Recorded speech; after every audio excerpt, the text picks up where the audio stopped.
Subtítulo: Obsesiones y posesiones. 45. Los espíritus malos pululan alrededor de la tierra a consecuencia de la inferioridad moral de sus habitantes. La acción maléfica de esos espíritus forma parte de los flagelos con los que la humanidad se debate en este mundo.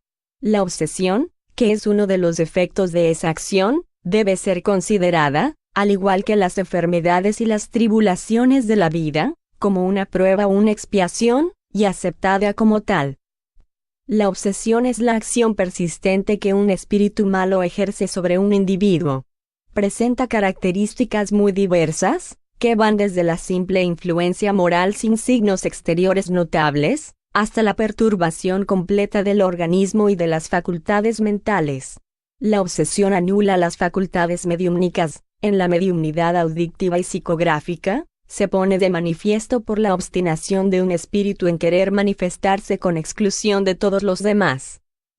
46.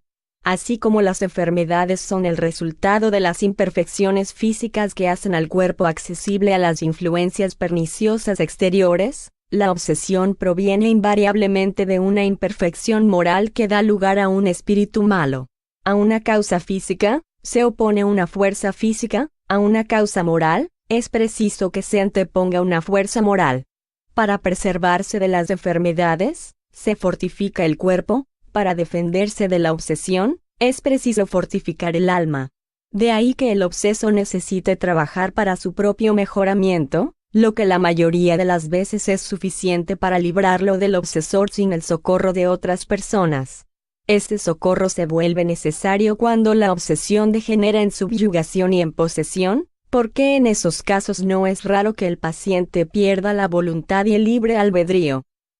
La obsesión pone de manifiesto casi siempre una venganza tomada por un espíritu, cuyo origen muchas veces se encuentra en las relaciones que el obseso mantuvo con el obsesor en una existencia precedente. En los casos de obsesión grave, el obseso queda como envuelto e impregnado de un fluido pernicioso que neutraliza la acción de los fluidos saludables y los rechaza. De ese fluido se lo debe liberar. Ahora bien, un fluido malo no puede ser eliminado por otro fluido malo. Por medio de una acción idéntica a la que lleva a cabo el médium curador en los casos de enfermedad, hay que expulsar el fluido malo con el auxilio de un fluido mejor. Sin embargo, no siempre alcanza con esta acción mecánica. También es preciso, de manera especial, actuar sobre el ser inteligente, al cual hay que hablarle con autoridad. Ahora bien, solo posee esa autoridad quien tiene superioridad moral. Cuanto mayor sea la superioridad moral, tanto mayor será también la autoridad.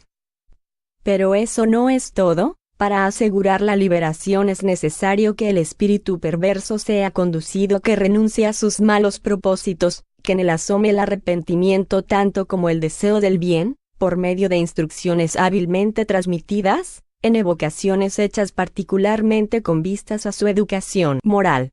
Se podrá entonces tener la grata satisfacción de liberar a un encarnado, y de convertir a un espíritu imperfecto. La tarea resulta más fácil cuando el obseso comprende su situación y colabora con la voluntad y la plegaria. No sucede lo mismo cuando, seducido por el espíritu que lo domina, se engaña acerca de las cualidades de este último y se complace en el error al que es conducido, porque entonces, en lugar de colaborar, el obseso rechaza la asistencia. Este es el caso de la fascinación, siempre muchísimo más rebelde que la más violenta subyugación. Véase el libro de los médiums, segunda parte, capítulo 23. En todos los casos de obsesión, la plegaria es el auxiliar más poderoso de que se dispone para oponerse a los propósitos maléficos del espíritu obsesor. 47. En la obsesión, el espíritu actúa externamente con la ayuda de su periespíritu, al cual identifica con el del encarnado. En ese caso, este último queda atrapado en una especie de trama y es obligado a comportarse en contra de su voluntad. En la posesión, en vez de actuar externamente, el espíritu libre sustituye al espíritu encarnado, elige su cuerpo para instalarse en él, aunque éste no haya sido abandonado definitivamente por su dueño, pues eso solo ocurre con la muerte. Por consiguiente, La posesión es siempre transitoria e intermitente, porque un espíritu desencarnado no puede ocupar definitivamente el lugar de un espíritu encarnado, sobre la base de que la unión molecular entre el perispíritu y el cuerpo solo se produce en el momento de la concepción. Véase el capítulo 11, numeral 18. Obtenida la posesión momentánea del cuerpo del encarnado, el espíritu se sirve de él como si fuese su propio cuerpo, habla por su boca, ve por sus ojos y actúa con sus brazos, como lo haría si estuviese vivo.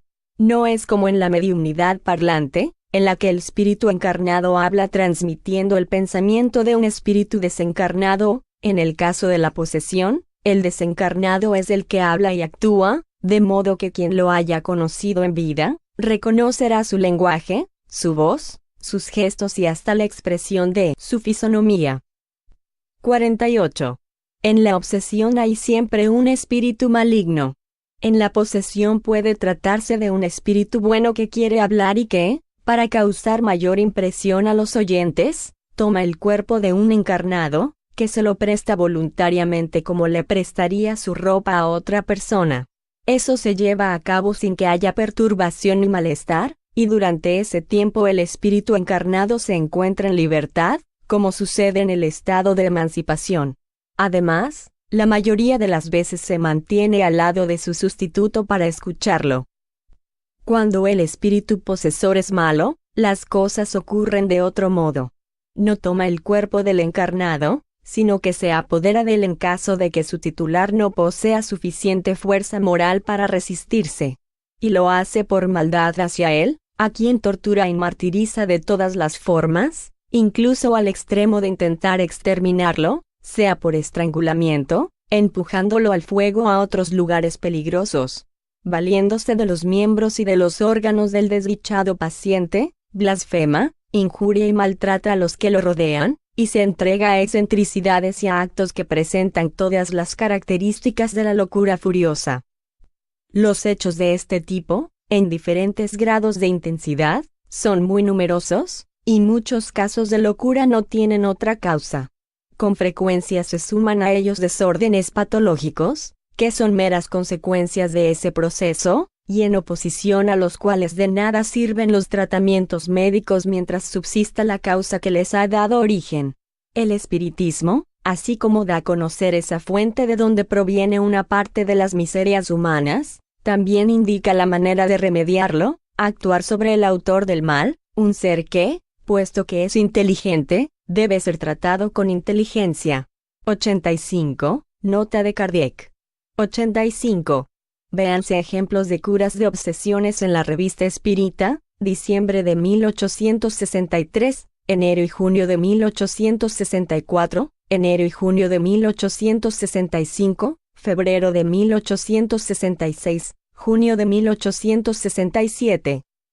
Fin de la nota. 49. La mayoría de las veces la obsesión y la posesión son individuales, pero no es raro que también sean epidémicas. Cuando un aluvión de espíritus malos se lanza sobre una localidad, es como si un ejército enemigo la invadiese. En ese caso, la cantidad de los individuos atacados puede llegar a ser considerable. 86. Nota de Kardec. 86. Fue una epidemia de esa clase la que hace algunos años atacó la aldea de Morsine, en Saboya. Véase el relato completo de esa epidemia en la Revista Espírita de diciembre de 1862, enero, febrero, abril y mayo de 1863. Fin de la nota.